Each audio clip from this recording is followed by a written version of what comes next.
আচ্ছা, তাহলে আজকের থেকে আমাদের শুরু হচ্ছে এক্সাম ওরিয়েন্টেড সিরিজ।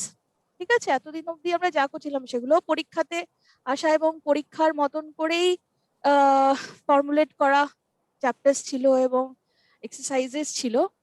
কিন্তু আজকে আমরা যেটা করব সেটা আবার মানে বেশ কয়েকদিন একটু এক্সারসাইজ ইত্যাদি হওয়ার পরে আজকে আমরা আবার একটু থিওরির দিকে ফিরে যাব। তবে এটার সাথে ডাইরেক্ট একদম পরীক্ষাতে যেই কোয়েশ্চেন গুলো আছে সেগুলোর একটা লিঙ্ক আছে। তো আজকে আমরা শুরু করছি suitable form of verb forms. Okay, suitable use of verb forms.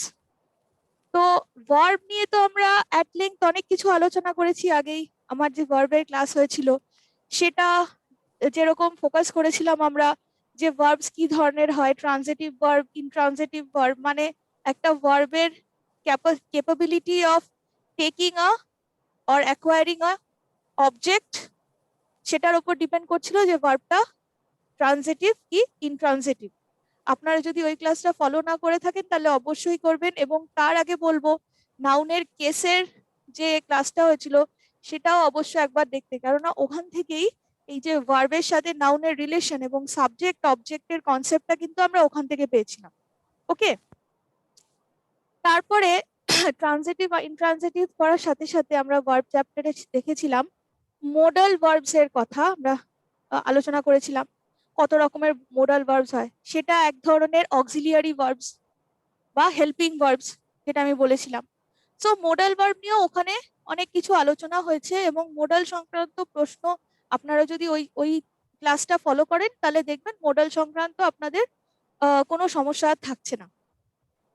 এবারে আমরা যখন কনসেন্ট্রেট করব WBCS প্রিলিমিনারি এক্সামিনেশনের দিকে তখন দেখব যে এই যে ভার্ব মোডালস, তারপরে ভার্ব প্রিপোজিশন কম্বিনেশন নিয়ে একটা অবজেক্ট নিতে পারছে, মানে ট্রানজিটিভ ইনট্রানজিটিভ এর কনসেপ্ট বেসড যে কোয়েশ্চেন গুলো যেগুলো জেনারেলি পরীক্ষা এসে থাকে, সেটা ছাড়াও আরেকটা খুব গুরুত্বপূর্ণ এরিয়া আছে যেটা WBCS প্রিলিমিনারিতে চোখে পড়ে। সেটা হচ্ছে use of infinitives, use of participles. Okay, আপনারা যদি কোয়েশ্চেন ফলো করে থাকেন গত 10 বছরের, তার মধ্যে দেখবেন যে প্রচুর প্রশ্ন এসছে এই ইনফিনিটিভ এবং পার্টিসিপল এই এরিয়াটার থেকে। ঠিক আছে, তার সাথে মোডালস, টেন্স এগুলো তো আছে। তো এই ব্যাপারটা বোঝার জন্য যে ইনফিনিটিভস কি হয়, পার্টিসিপলস কি হয়, সেটা বোঝার জন্য আজকে আমরা আমরা আরেকটু ইনডেপথ ভার্ব নিয়ে একটু আলোচনা করব। তো আজকেরটা like I said will be more of theory, এবং পরের দিনও আমরা আরেকটু ডিটেল আলোচনা করে তার সাথে কোয়েশ্চেন কি আসে পরীক্ষাতে, কি ধরনের আসে এবং আপনারা কি ধরনের কোয়েশ্চেন একটু প্র্যাকটিস করতে পারেন সেগুলো চলবে। সো প্রথমেই চলে যাচ্ছি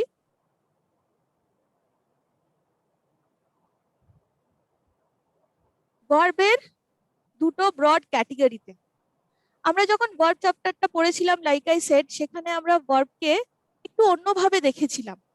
ভার্বকে আমরা ডিফাইন করেছিলাম যে ভার্ব একটা অবজেক্ট নিতে পারে কি পারে না, সেই বেসিসে আমরা ভার্বটাকে ট্রানজিটিভ হিসাবে দেখিয়েছিলাম, ইনট্রানজিটিভ দেখিয়েছিলাম, ডিট্রানজিটিভও দেখিয়েছিলাম। মানে একটা অবজেক্ট, একটা ভার্বের দুটো সাইমালটেনিয়াসলি দুটো অবজেক্ট নেওয়ার ক্যাপাবিলিটি যদি থাকে তাকে আমরা ডিট্রানজিটিভ ভার্ব বলে থাকি। ঠিক আছে, কিন্তু এখানে আমরা ভার্বকে যে ক্যাটাগরাইজ করলাম দুটো মেজর গ্রুপে, সেইটার বেসিস হচ্ছে basically the functionality of the verb. Okay, যে ভার্ব কিরকম ভাবে ফাংশন করে একটা সেন্টেন্সের মধ্যে একটু অন্যভাবে, মানে ওটাও একটা ধরনের ফাংশন ছিল but this is little different. এই ক্ষেত্রে আমরা ভার্বের ফর্মটাকে খুব বেশি প্রায়োরিটি দেব। ভার্বের ফর্ম কি, আমরা যখন টেন্সের ক্লাস করেছিলাম আপনাদের যদি মনে থাকে, আমি V1 V2 V3 চার্ট আপনাদেরকে দিয়েছিলাম, ইজন্ট ইট? তো ওইটার সাথে আরো কি ধরনের ভার্ব ফর্ম থাকতে পারে প্যারালালি, সেগুলো আমরা চলুন দেখে নিই।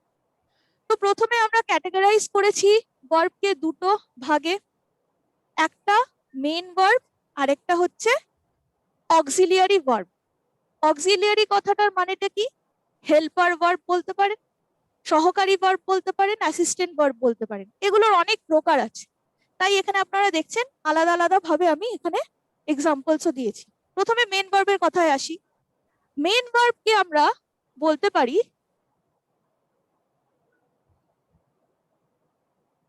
ইন্ডিপেন্ডেন্ট ভার্ব, মেন ভার্বকে আমরা ইন্ডিপেন্ডেন্ট ভার্ব বলতে পারি। কেন ইন্ডিপেন্ডেন্ট ভার্ব বলতে পারি এবং ইন্ডিপেন্ডেন্ট কেন বলছি, because they are independent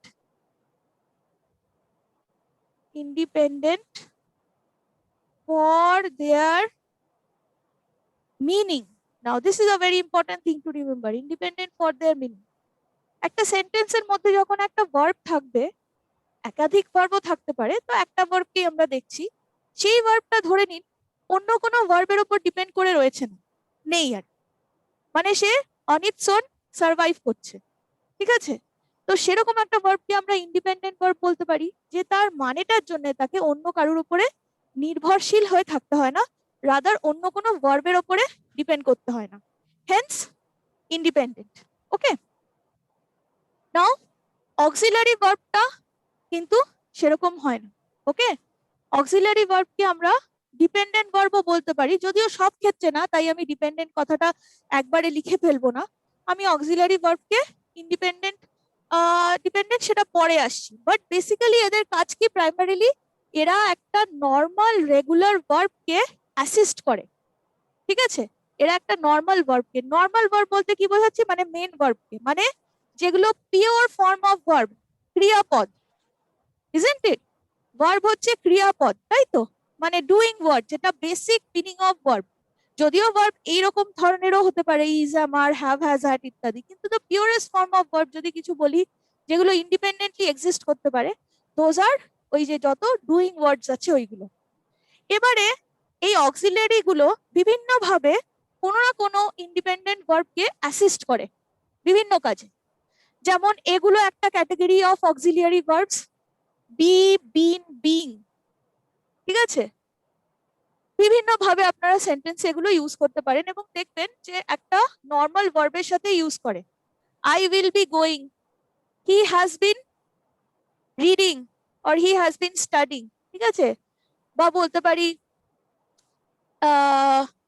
being an independent woman ইত্যাদি, নানান রকম ভাবে কিন্তু আমরা এগুলোকে ব্যবহার করতে পারি। ইজ, am, are এর ক্ষেত্রে কি হয়, she is, he is বলে যেরকম ইন্ডিপেন্ডেন্টলি ইউজ করতে পারি, ওয়াজ, আর, ওয়্যার এর ক্ষেত্রে একই হতে পারে। আবার এগুলো হেল্পিং ভার্ব হিসেবেই অনেক ক্ষেত্রে দেখা যায়, যেমন কন্টিনিউয়াস টেন্সে আমরা দেখেছি অবশ্যই এরকম একটা কিছু থাকতেই হবে, বি ভার্ব যেগুলোকে আমরা বলি, ঠিক আছে? যেমন আই ওয়াজ ওয়াকিং, ঠিক আছে, দে ওয়্যার প্লেইং, এরকম ইত্যাদি ফর্মে থাকবে। তার সাথে থাকতে পারে এগুলো ডু, ডাজ, ডিড। নাও এগুলো খুব ইউজফুল ভার্বস, যেমন এরা হেল্পিং ভার্ব হিসেবে কাজে আসে, যেমন হি ডাজ এক্সারসাইজ এভরিডে, ঠিক আছে? তো এরকম যেমন আমরা বলতে পারি, বাট আই ডিড ইট এরকমও বলতে পারি, তার মানে অ্যাসিস্ট করার ক্ষেত্রেও এরা কাজে আসে, আবার ইন্ডিপেন্ডেন্টলিও কোনো কোনো ক্ষেত্রে এরা ফাংশন করতে পারে। হ্যাভ, হ্যাজ, হ্যাড, হ্যাভিং, এগুলোর আমরা ইউজ দেখেছি, এই প্রথম তিনটের হ্যাজ, হ্যাভ, হ্যাড, এই তিনটেকে আমরা দেখেছিলাম V3 হিসেবে যখন আমরা টেন্স করেছিলাম, ইজন্ট ইট? তো এইগুলো আরেকটা ক্যাটাগরি, এখানে আমি হ্যাভিংটাও দিয়েছি, এগুলো অন দেয়ার ওন থাকতে পারে, have, has, had particularly on their own থাকতে পারে, এবং চাইলে কোলাবোরেটও করতে পারে কোনো নর্মাল মেন ভার্বের সাথে। তার সাথে এগুলোও আছে, এগুলো যেগুলো মডেলস আমরা পড়েছিলাম এবং খুব ডিটেলে পড়েছিলাম, প্রত্যেকটা মডেল কিভাবে ইউজ করা যেতে পারে, কম্প্যারিজন অফ মডেলস ইত্যাদি, if you remember.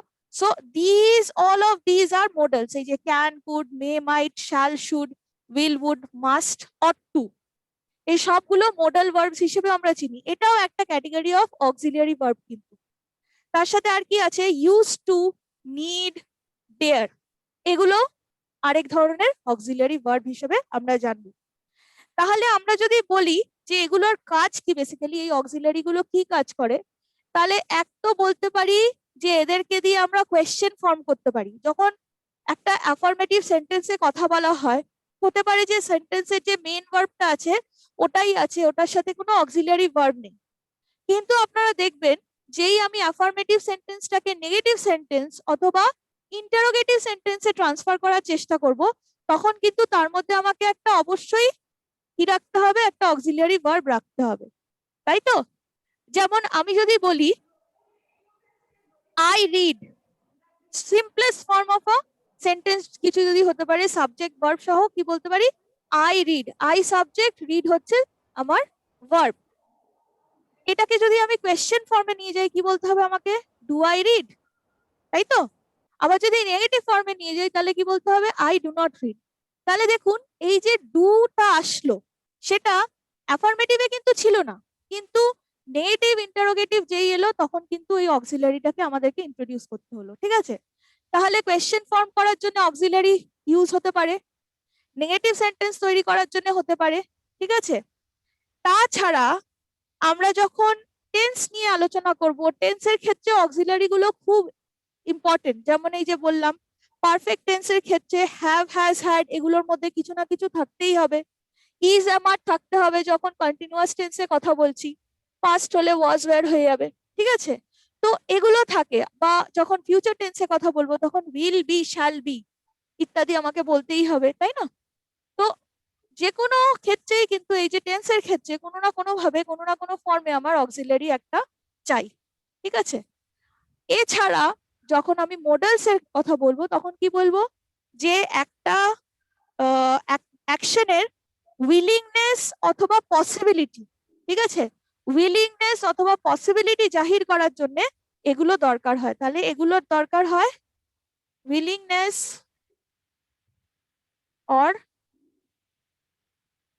Possibility of action বোঝানোর জন্য, ঠিক আছে? এই মোডাল গুলো please refer to that chapter on verbs, সেখানে মোডালস নিয়ে ডিটেলে ডিসকাস করা আছে, সেখানে মোডালস এর রিলেটেড সমস্ত রকমের ইউজেস আপনারা পেয়ে যাবেন। আচ্ছা,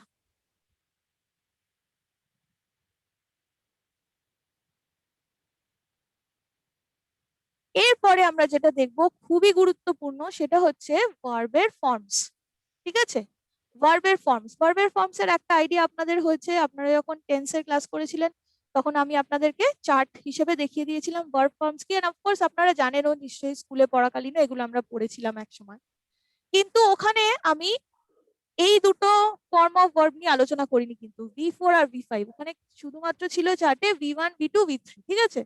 but these are also important things that you must know if you are appearing for WBCS preliminary or PSC। ওই ক্ষেত্রে কিন্তু এগুলোরও কাজে মানে এইগুলোর কনসেপ্টও কিন্তু দরকার আছে। So first coming to V1, এগুলো কি বলছে? এগুলো হচ্ছে ফর্মস অফ ভার্ব, যে কি কি ফর্মে কি কি রূপে ভার্ব এক্সিস্ট করতে পারে।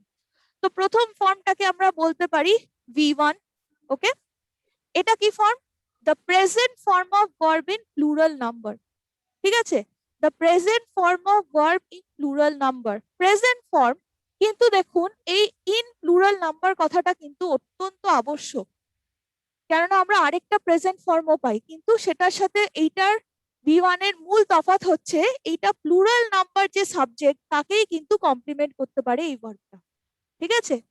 যেমন আমরা এখানে ফার্স্ট পার্সন সিঙ্গুলারকে ধরবো না, কিন্তু ওটা বাদ দিয়ে যা যা আছে তার মানে ফার্স্ট পার্সন প্লুরাল মানে উই, সেকেন্ড পার্সন কে আমরা সব সময় প্লুরাল হিসাবেই গুরুত্ব দিই, তাই তো?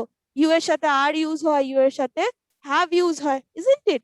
তো ইউ, থার্ড পার্সন প্লুরাল দে, ঠিক আছে? দেখুন এই যে ভার্ব গুলো এখানে আমি দিয়েছি প্রত্যেকটাই কিন্তু first person plural, second person, third person plural এগুলোকেই কমপ্লিমেন্ট করছে, এবং থার্ড পার্সন সিঙ্গুলার কেও করছে না, okay? So that is what I should remember with in case of V1। এটা আমরা প্রেজেন্ট ফর্ম অফ ভার্ব বলতে পারি, কিন্তু প্লুরাল ফর্মে যেগুলো ইউজ হয় সেই ক্ষেত্রে, ঠিক আছে?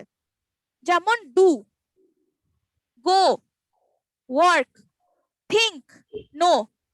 You do, I go, you work, they think, they know, এরকম ভাবে বলতে পারি, ঠিক আছে? আচ্ছা, তাহলে এটা গেল V1। V2টা কি? V2টা হচ্ছে V1 এর পাস্ট ফর্ম, ওকে? V1 থেকে V2 আসে, আমরা এক্স্যাক্টলি ইমিডিয়েটলি যদি পাস্ট ফর্মে নিয়ে যাই তাহলে আমার V2 চলে আসবে। ডু থেকে হয়ে যাবে ডিড, ওকে? গো থেকে হয়ে যাবে ওয়েন্ট, ওয়ার্ক থেকে হয়ে যাবে ওয়ার্কড, থিঙ্ক থেকে হয়ে যাবে থট, আর নো থেকে হয়ে যাবে নিউ। কোনোটার ক্ষেত্রে ইডি যোগ করেই আমরা ভি টু পেয়ে যাই, আবার কোনোটার ফর্ম একটু পাল্টে যায়। যেমন নো থেকে নিউ হলো, গো থেকে ওয়েন্ট হলো, এরকম ভি ওয়ান ভি টুর মধ্যে তফাৎ কিছু আমাদের চোখে পড়ে কিছু কিছু ভার্বের ক্ষেত্রে। কিন্তু এটা এসেনশিয়ালি কি, এটা হচ্ছে সব পাস্ট ফর্ম অফ ভার্ব। তার মানে সিম্পল পাস্টে যখনই কথা বলবো তখনই ভি টু ইউজ করব। ঠিক আছে, এরপরে আসছি past participle form of verb বা ভি থ্রিতে। ঠিক আছে, এটা খুবই গুরুত্বপূর্ণ একটা ফর্ম, যেটা আমরা পারফেক্ট টেন্স ইউজ করার সময় দেখেছিলাম। বলেছিলাম কি, পারফেক্ট টেন্স সেটা প্রেজেন্ট হোক, পাস্ট হোক, ফিউচার হোক, যাই হোক, আমাকে ভি থ্রিটা বজায় রাখতে হবে। ওকে, ভি থ্রি সবসময় পারফেক্ট টেন্সে কথা বলার জন্য। প্রেজেন্ট টেন্সে হলে হ্যাজ বা হ্যাভ এর সাথে ভি থ্রি বসবে, পাস্ট টেন্সে হলে হ্যাড এর সাথে ভি থ্রি বসবে, ফিউচার টেন্সে হলে উইল হ্যাভ অথবা শ্যাল হ্যাভ এর সাথে আমার ভি থ্রি বসবে, কিন্তু ভি থ্রি বসবে। ঠিক আছে, আচ্ছা, এগুলো কি হবে আবার? এবার ভি টু ভি থ্রির ফর্মটাও কোনো ক্ষেত্রে কোনো ভার্বের ক্ষেত্রে এক, আবার কোনো ভার্বের ক্ষেত্রে আলাদা আলাদা হয়ে যায়। ঠিক আছে, ওই চার্টটা ফলো করবেন। আমি খুব টিপিক্যাল কিছু ভার্ব, দেখুন অনেক ভার্ব আছে, তো তো অত ক্লাসে তো দেওয়া সম্ভব না, তাই খুব টিপিক্যালি ইউজ যে ভার্ব গুলো, খুব মোস্টলি আমরা যেগুলো ইউজ করে থাকি, সেরকম আমি 3টে চার্ট দিয়েছিলাম ভার্বের। আমার যে ক্লাসটা ছিল, টেন্সের যে ক্লাসটা হয়েছিল, টেন্সের একদম শুরুর দিকেই আপনারা কিন্তু ভার্বের ওই 3টে ফর্মের 3টে আলাদা আলাদা চার্ট পেয়ে যাবেন, ওটা অবশ্যই রেফার করবেন। ঠিক আছে, তাহলে এবার প্রথম থেকে আবার দেখি। তাহলে ভি ওয়ান যদি ডু হয়ে থাকে, ডিড হলো ভি টু, আর ডান হয়ে গেল ভি থ্রি। ঠিক আছে, সেরকম ভাবেই গো, ওয়েন্ট, গন। দেখুন ওয়েন্ট আর গন, ওয়েন্টটা হচ্ছে ভি টু, ভি থ্রি হচ্ছে গন, আলাদা, কিন্তু এরকম অনেক ক্ষেত্রেই হয়। আবার থিঙ্ক, থট, থট, থট আর থট এই দুটো ক্ষেত্রে এক, ভি টু ভি থ্রি এক। Similarly like worked and worked, V two V three এক। আবার নো এর ক্ষেত্রে আলাদা হয়ে যাচ্ছে। নো যদি ভি ওয়ান হয়ে থাকে, নিউ হচ্ছে তার পাস্ট ফর্ম ভি টু, আর নোন হচ্ছে ভি থ্রি। ঠিক আছে, মানে past participle form of verb. Okay, আচ্ছা, now coming to V four. এই প্রথম তিনটেই হাইলি ইউজ, কিন্তু অবভিয়াসলি এগুলোরও তাৎপর্য আছে।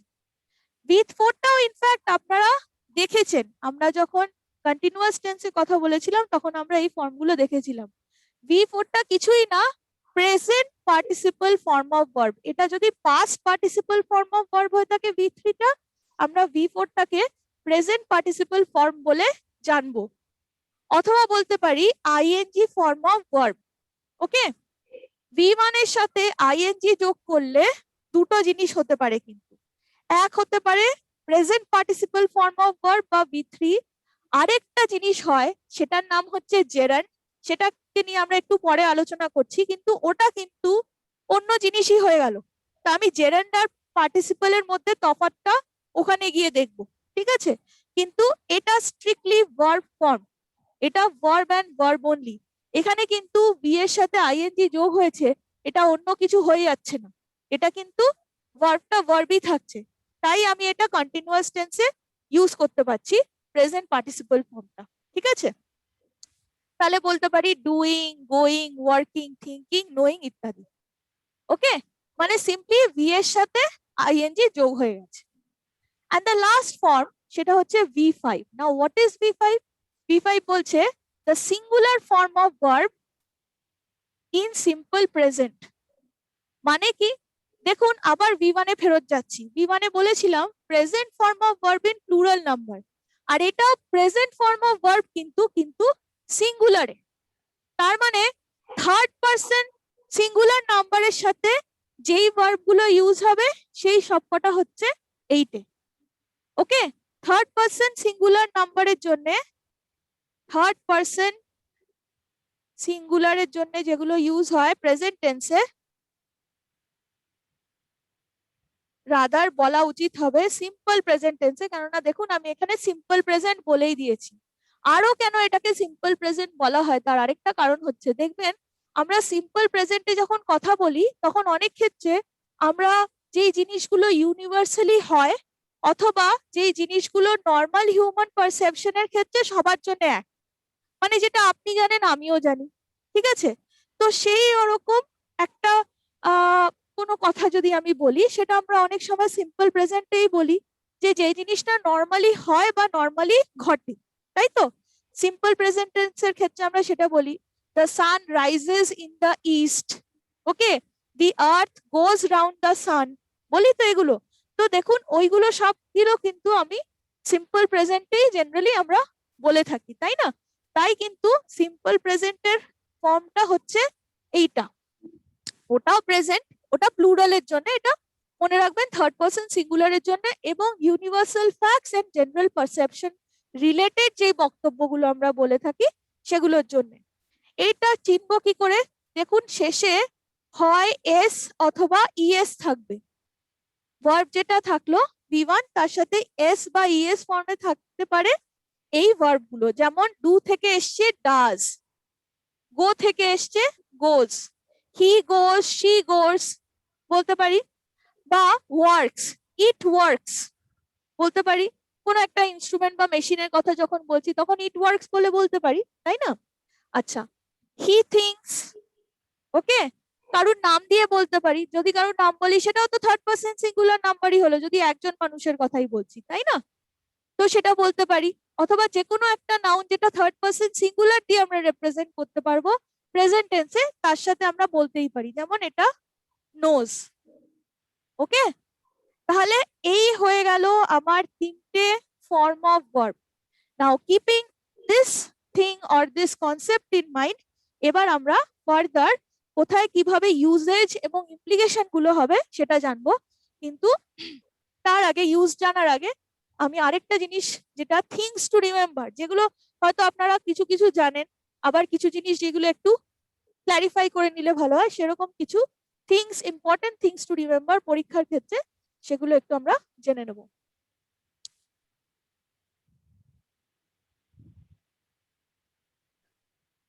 তো আমরা এখনো পর্যন্ত যেই যেই ভার্ব গুলো সম্বন্ধে জেনেছি, মেন ভার্ব এবং অক্সিলিয়ারি ভার্ব, অক্সিলিয়ারি ভার্বের বিভিন্ন রকমের যে টাইপ গুলো আছে, তার ক্ষেত্রে কিছু কিছু জিনিস যেগুলো আমাদের গুরুত্বপূর্ণ মাথায় রাখতে হবে, সেগুলো কিছু এখানে আপনারা দেখতে পাবেন। তো প্রথম থিং টু রিমেম্বার কি, যে মোডাল ভার্বস, মোডাল ভার্ব মানে কোনগুলো? May, might, can, could, will, would, shall, should, ঠিক আছে ওইগুলো। তো ওইগুলোর ক্ষেত্রে কি বলছে, modal verbs are not used as main verbs, okay. তাহলে আমি যে বলছিলাম যে কোনো ক্ষেত্রে ডু টাকে আমি মেন ভার্ব হিসাবে ইউজ করতে পারি, বা ডিড টাকে ইউজ করতে পারি, বা ডাজ করতে পারি, অথবা হ্যাভ হ্যাজ হ্যাড কেও ইউজ করতে পারি, অথবা অন্য কোনো রেগুলার ভার্বের অভাবে আমি ইজ অ্যাম আর কেও ইউজ করতে পারি, ইজন্ট ইট? কিন্তু আমি কোনো মডেলকে কোনো সময় কিন্তু মেন ভার্ব হিসেবে ইউজ করতে পারবো না, ওকে।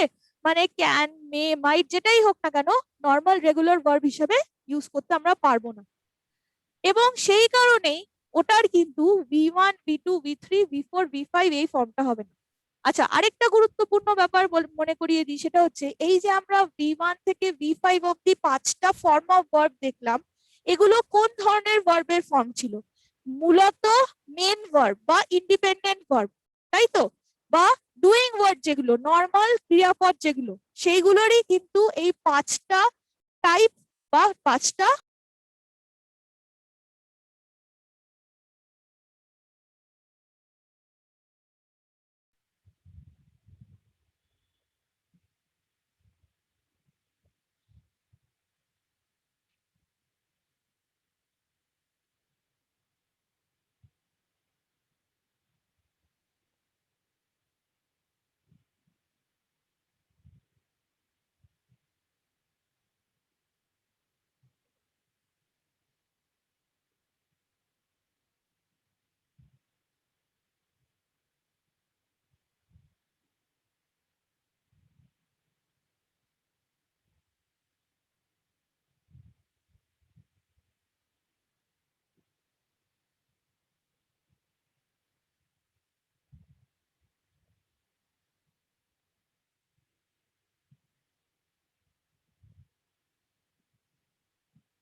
Can all of you hear me? সবাই শুনতে পাচ্ছেন?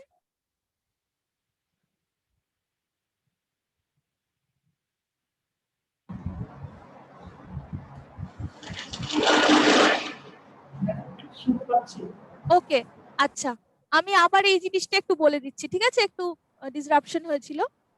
So as I was saying, modal verb যেগুলো আছে, যেগুলো আপনারা মডেল পড়েছেন, সেই মডেল গুলোর কোনো সময় কিন্তু আপনারা দেখবেন না যে সেগুলোর কোনো মানে কে আমরা মেন ভার্ব হিসেবে ইউজ করতে পারি, ঠিক আছে? যেমন ডু কে পারি, হ্যাভ হ্যাজ কে বা ইজ এম আর কেও পারি প্রয়োজন বিশেষে, যেখানে অন্য কোনো ভার্ব নেই তাহলে ওইগুলো কি ফাংশন করবে অ্যাজ মেন ভার্বস, কিন্তু মডেলকে কিন্তু কখনো করা যাবে না। ওকে, আচ্ছা, তো যেহেতু সেটা সম্ভব না, তাই সেটার ক্ষেত্রে V1 V2 V3 V4 V5 ফর্মও হওয়া সম্ভব না। মডেলের এই ফর্মগুলো কোনোটা হয় না। ওকে, আচ্ছা, আরেকটা জিনিস যেটা আমি বলছিলাম সেটা হচ্ছে যে এই যে V1 থেকে V5 অব্দি আমরা দেখলাম, এইটা কি বেসিক্যালি, এটা কিন্তু বেসিক্যালি মেন ভার্ব যেগুলো আছে সেগুলোরই 5টা ফর্ম, ঠিক আছে? মূলত মেন ভার্বস যেগুলো হয়, ইন্ডিপেন্ডেন্ট ভার্বস যেগুলো হয়, মানে নর্মাল ক্রিয়াপদ হিসেবে যেগুলোকে আমরা চিনি, ডুইং ওয়ার্ডস, সেগুলোর কিন্তু এরকম 5টা ফর্ম হতে পারে। এছাড়া কোনো কোনো ক্ষেত্রে ডু এর হয়, যেমন ডু দিয়ে আমরা তো দেখলাম ডু, ডাজ, তাই না, ডুইং ইত্যাদি ডু এর ক্ষেত্রে হয়, কিন্তু বাকিগুলোর হয় না, বাকিগুলো অক্সিলারির মতনই ট্রিটেড হয়। তো মোডালস এরও হবে না এই ফর্মগুলো। মোডালস গুলোকে আমরা কিভাবে দেখবো তাহলে? যেমন এই সেন্টেন্স আছে, শি ক্যান প্লে চেস, ঠিক আছে? তো প্লেটা হচ্ছে আমার মেন ভার্ব এমভি যদি বলি, আর এটা হয়ে গেল আমার মোডালটা, ঠিক আছে? She should help your friend, you should help your friend, তাহলে হেল্পটা হচ্ছে আমার মেন ভার্ব, আর এটা হয়ে গেল আমার অক্সিলারি ভার্ব বা মোডাল ভার্ব, এক ধরনের অক্সিলারি তো মোডালটা, তাহলে এটা। I must reach on time, তাহলে রিচ হচ্ছে আমার মেন ভার্ব, আর মাস্টটা হচ্ছে আমার মোডাল ভার্ব বা অক্সিলারি ভার্ব, ঠিক আছে? ওকে,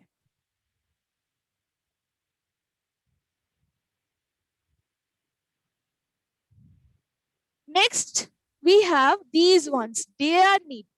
আমি যখন আপনাদের মোডাল পড়িয়েছিলাম তখন আমি ডেয়ার নিডটাও একসাথে পড়িয়ে দিয়েছিলাম, যদিও মোডালের সাথে এইগুলোর স্লাইট একটু ডিফারেন্স আছে, ঠিক আছে? এগুলো মোডালের মতনই ইউজ করা যেতে পারে, কিন্তু মোডাল ছাড়াও ইন্ডিপেন্ডেন্টলিও কিন্তু এগুলোকে আমরা ইউজ করতে পারি। তো এক্স্যাক্টলি মোডাল বলবো না, বাট এই ডেয়ার আর নিড এই দুটো খুবই ইম্পর্টেন্ট, ঠিক আছে?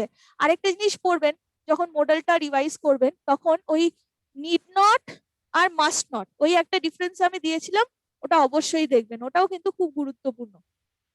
আচ্ছা, তাহলে এই অক্সিলারি ভার্ব গুলো কি বলছে? বলছে যে এদেরকে চাইলে মেন ভার্ব হিসেবে ইউজ করা যেতে পারে, মানে ডিয়ার এবং নিডকে। ওকে, তো আমি বলতে পারি he did not dare to go there, ঠিক আছে? He did not dare to go there. এই সেন্টেন্সটা যদি আপনারা দেখেন, এখানে ভার্বের 3টে আলাদা রকমের এলিমেন্ট আছে কিন্তু এই প্রথম সেন্টেন্স। কিরকম? এখানে ডেয়ার হচ্ছে একটা ধরনের ভার্ব, ঠিক আছে? এই ডিড নটটা আরেকটা জিনিস যেটা পাচ্ছি, আর টু গোটা আরেকটা জিনিস যেটা পাচ্ছি। এখানে ভার্বের কিন্তু আমরা 3টে কম্পোনেন্ট পাচ্ছি। ওকে, এর মধ্যে থেকে মেন ভার্ব কিন্তু হচ্ছে এইটা, ডেয়ারটা। This is the main verb. Okay, so he dare, সেখান থেকে আমার পেলাম কিন্তু ডিড নট ডেয়ার। আচ্ছা, one more thing is that যখনই দেখবেন এই ডিড মানে ডু বা ডিড, পার্টিকুলারলি ডিড অক্সিলারি ভার্বের পাস্ট ফর্মটা দিয়ে একটা বানানো হয়েছে, অথবা একটা নেগেটিভ সেন্টেন্স হয়েছে, ফুল ভার্ব প্রেজেন্ট টেন্সে রাখবেন। অক্সিলারি ভার্ব আছে, যাই থাকুক না কেন সেগুলো অথবা যখন সেন্টেন্স তৈরি হয় তখন সেগুলো চলে আসে, ডিড নট, ডু নট ইত্যাদি বলতে পারি। অথবা কোয়েশ্চেন ফর্ম করার জন্য have you done this, did you go there ইত্যাদি আমরা কোয়েশ্চেন করব, তখনই দেখবো অথবা ডু ইউ লিভ দেয়ার, ঠিক আছে? অথবা ইজ ইয়োর ফোন ওয়ার্কিং। এই যে আমি যে মডেল ভার্ব যেটাই আমার ওখানে প্রযোজ্য, ইজ, অ্যাম, আর হোক, হ্যাভ, হ্যাজ, হ্যাড হোক, ডু, ডিড, যাই হোক না কেন, কোয়েশ্চেন যখনই করছি তখন সেটাকে আগে নিয়ে আসছি। এবারে সেন্টেন্সের স্ট্রাকচারিং এর খাতিরে আমাকে যদি ওই যেটা আগে চলে এসছে মডেলটা, ওটাকে যদি পাস্ট ফর্মে রাখতে হয়, তাহলে please please be careful main ভার্বটা যেন পাস্ট ফর্মে না থাকে। কেননা মোডাল অক্সিলারি ভার্ব যেটা আছে সেটা মোডালের ক্ষেত্রেও হতে পারে। যদি মোডালটা আগে চলে আসে তাহলে মেন ভার্বটাকে আমি আর পাস্টে নেব না, মানে পাস্ট ফর্মে যদি থাকে, ঠিক আছে? তাহলে কোয়েশ্চেন করার ক্ষেত্রে দেখবেন যখনই আগে চলে এসছে আমার মোডাল হোক বা ইজ, অ্যাম, আর হোক, হ্যাভ, হ্যাজ, হ্যাড হোক, অথবা ডু, ডাজ, ডিড, যাই হয়ে থাকুক না কেন, সেটা যদি আগে আসে এবং যদি সেটাকে আমার পাস্ট ফর্মে লিখতে হয়, তার মানে ডিড হলো, হ্যাড হলো, ওয়াজ হলো, যাই হলো, আমি কিন্তু তারপরে যেটা থাকবে সেটাকে কিন্তু প্রেজেন্ট টেন্সে রাখবো। ঠিক আছে? হ্যাঁ, পারফেক্ট টেন্সের ক্ষেত্রে আলাদা। যেমন আমি হ্যাভ দিয়ে, যদি ওটা পারফেক্ট টেন্সের টেন্সের ক্ষেত্রে যখন আমি পারফেক্ট টেন্সে কথা বলছি এবং প্রেজেন্ট পারফেক্ট বলি বা পাস্ট পারফেক্ট যাই বলি না কেন, ওই ক্ষেত্রে আমার V3 থাকবে, তো ওটাকে আলাদা রাখলাম। বাট বাকিগুলোর ক্ষেত্রে কিন্তু এটাই অ্যাপ্লিকেবল হয় যে মেন ভার্বটা আগে, মোডাল অক্সিলারিটা পাস্ট হয়ে গিয়ে থাকলে মেন ভার্বটা কিন্তু প্রেজেন্ট টেন্সে রাখবো। ঠিক আছে? যেমন এই ক্ষেত্রে হয়েছে আমি ডিড বলেছি আগে, তাই আমি ডেয়ার্ড বলবো না। ঠিক আছে? কারণ আমি কি বলছি, হি ডিড নট ডেয়ার। ওকে, তো ডেয়ারটা এই ক্ষেত্রে আমার মেন ভার্ব, আর ওর সাথে অ্যাসোসিয়েটেড হচ্ছে ডিড নট।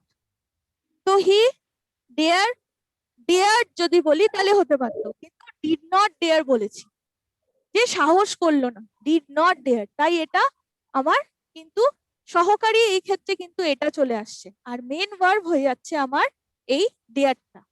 আরেকটা যে জিনিস যেটা আছে টু গো, এটাকে আমরা বলি ইনফিনিটিভ ফর্ম অফ ভার্ব। এটার প্রসঙ্গে আমি জাস্ট আসছি, শুধু আপনাদের দেখিয়ে দিলাম এটাও আরেক ধরনের ফর্ম। কিন্তু এই পুরো সেন্টেন্সের মধ্যে যদি কিছু ইম্পর্টেন্ট ভার্ব বা মেন ভার্ব হয়ে থাকে, সেটা হচ্ছে এই ডেয়ারটা। ওকে, তাহলে ডেয়ার কে আমি চাইলে ইউজ করতে পারি as a main verb. Alright, পরেরটার ক্ষেত্রে দেখুন কি আছে, she needs your help. Okay, she needs, তো এখানে নিডসটা হচ্ছে আমার যেটা মেন ভার্ব হিসেবে কাজে লেগেছে, ইজন্ট ইট? তো এই ক্ষেত্রেও আমি দেখলাম যে মেন ভার্ব হিসেবে এইটা এলো। আচ্ছা,